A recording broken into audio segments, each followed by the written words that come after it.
बहुत समय पहले एक छोटे से गांव के पास एक विशाल और रहस्यमय जंगल फैला हुआ था। इस जंगल में कल्लू नाम का एक शरारती और चंचल बंदर रहता था। कल्लू की शरारतें पूरे गांव में मशहूर थीं। वह पेड़ों से पके फल लोगों पर ऐसे अचूक निशाने से फेंकता था कि कभी कभी तो उनकी पगड़ियां भी गिर जाती थीं। उसकी तेज रफ्तार और फुर्ती के कारण गांव के किसी भी व्यक्ति के लिए उसे पकड़ना नामुमकिन था। वह घरों की छतों पर कूदता, कपड़े सुखाने के लिए डाली गई रस्सियों से झूलता और मौका मिलते ही लोगों के आंगन से खाने पीने की चीजें उड़ा ले जाता था। गांव के लोग कल्लू की इन हरकतों से बुरी तरह त्रस्त थे। वो हर समय डर और गुस्से में रहते थे कि कब ये बंदर कहां से आकर उन्हें परेशान करेगा। कई लोगों ने उसे पकड़ने की कोशिश की, जाल बिछाए और लाठियां तक उठाई, लेकिन कल्लू हर बार उनकी पकड़ से फिसल जाता था, मानो उसके पास कोई जादुई शक्ति हो।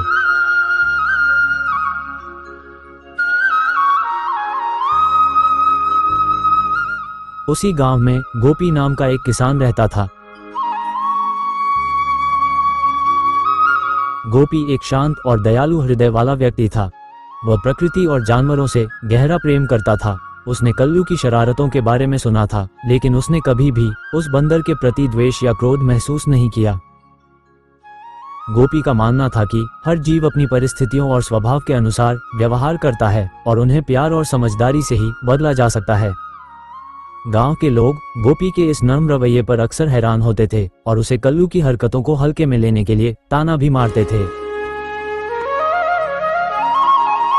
एक दोपहर गोपी अपने खेतों से अनाज की बोरियां लेकर घर लौट रहा था। रास्ता जंगल के किनारे से होकर गुजरता था।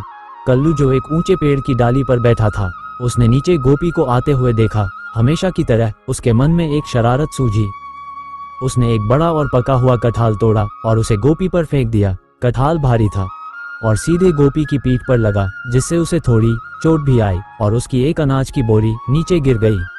गांव के अन्य लोग होते तो गुस्से से आग बबूला हो जाते और कल्लू को पकड़ने के लिए दौड़ पड़ते, लेकिन गोपी ने आश्चर्यजनक रूप से शांति दिखाई। उसने धीरे से अपनी पीठ सहलाई, नीचे गिरी बोरी उठाई और फिर ऊपर पेड़ पर बैठे कल्लू को देखा। उसकी आंखों में कोई गुस्सा नहीं था, सिर्फ थोड़ी सी हैरानी थी। गोपी ने अपनी झोली खोली। उसमें ताजे और मीठे अमरूद भरे हुए थे जो उसने अपने बगीचे से तोड़े थे। उसने एक बड़ा सा अमरूद कल्लू की ओर बढ़ाया और मधुर स्वर में कहा, कल्लू भाई, शायद तुम भूखे हो। ये लो, ये बहुत मीठा और स्वादिष्ट है, इसे खाओगे? कल्लू गोपी की इस अप्रत्याशित प्रतिक्रिया से पूरी तरह से अचंभित हो गया। उसने आज तक किसी भी इंसान को अपनी शरारतों के बाद इस तरह प्यार से पेश आते नहीं देखा था। वो कुछ पल के लिए संकोच में पड़ गया। अपनी चंचल आंखों से गोपी और अमरूद को देखता रहा। फिर धीरे धीरे वो पेड़ से नीचे उतरा, सावधानी से गोपी के हाथ से अमरूद लिया और उसे कुतूहल से देखने लगा।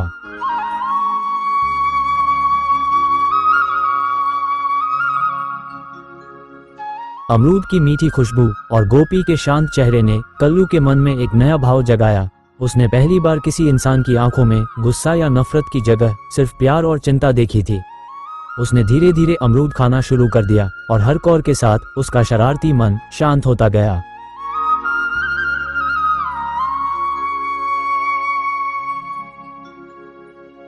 गोपी ने एक और अमरूद निकाला और उसे भी कल्लू की ओर बढ़ाया। कल्लू ने उसे भी ले लिया। उस दिन से कल्लू और गोपी के बीच एक अनोखी दोस्ती की शुरुआत हुई।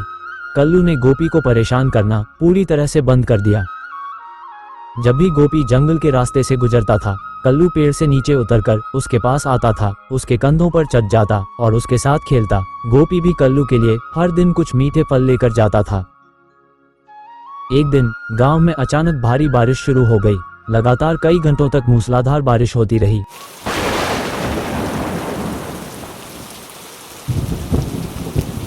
जिससे गांव के पास की नदी उफान पर आ गई। गोपी का घर नदी के किनारे बना हुआ था और देखते देखते ही बाढ़ का पानी उसके घर में घुसने लगा। गोपी और उसका परिवार, उसकी पत्नी और 2 छोटे बच्चे घर में फंस गए और उनकी जान खतरे में पड़ गई।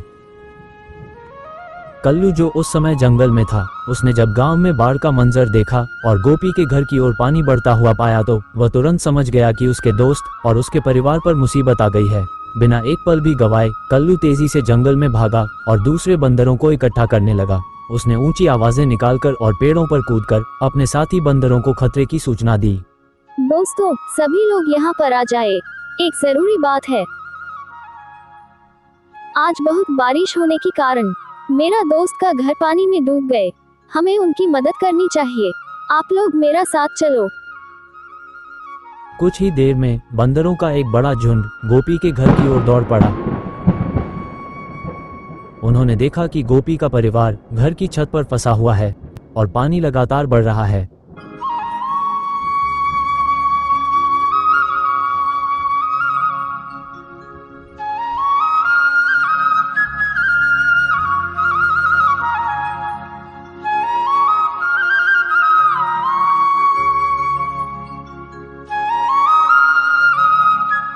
बिना किसी हिचकिचाहट के बंदरों ने बचाव कार्य शुरू कर दिया।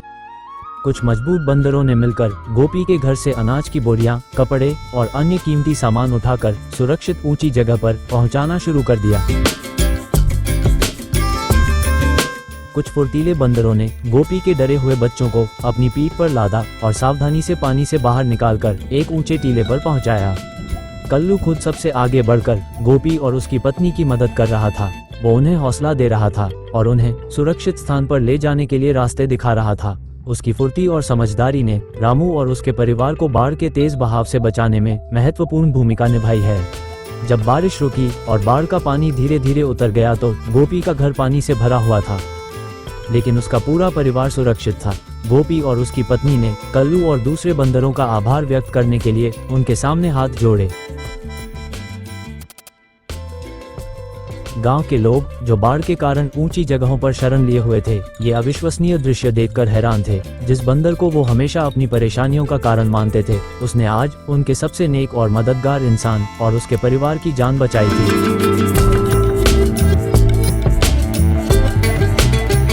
गोपी ने नम आंखों से कहा, देखो, मैंने हमेशा कहा था कि जानवरों में भी भावनाएं होती हैं और उन्हें प्यार से ही जीता जा सकता है। कल्लू ने आज साबित कर दिया कि प्यार और करुणा ईंट का जवाब पत्थर से कहीं ज्यादा शक्तिशाली और प्रभावी होती है। उस दिन से गांव के लोगों का जानवरों के प्रति नजरिया पूरी तरह से बदल गया। उन्होंने समझा कि जानवर सिर्फ शरारत या डर का कारण नहीं होते, बल्कि वे वफादार दोस्त और मददगार भी हो सकते हैं। कल्लू अब गांव का दुश्मन नहीं, बल्कि वो एक हीरो बन गया था। बच्चे उसे प्यार से कमांडर कल्लू कहकर बुलाते थे और गांव के बड़े बुजुर्ग गोपी और कल्लू की अनोखी दोस्ती की कहानी आने वाली पीढ़ियों को सुनाते थे।